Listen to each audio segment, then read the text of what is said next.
महामोर्चाच्या निमित्तानं विषय असा निघाला, महार महार महार म्हणून चर्चा घडवली.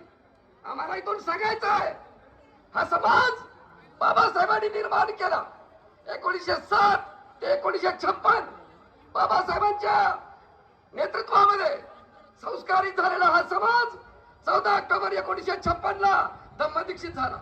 कारण या देशाला 26 जानेवारीला लागू झालेली संसदीय लोकशाही बौद्ध संघातून घेतलेली आहे आणि तिचे रक्षक हे तुम्ही आहेत.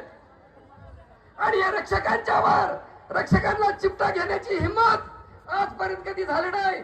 75 वर्षात या आरक्षणाकडे वाईट नजरेनं पाहण्याची कुणाची हिंमत झाली नाही. आणि ही हिंमत केलेली आहे, याची किंमत यांना मोजावी लागणार आहे.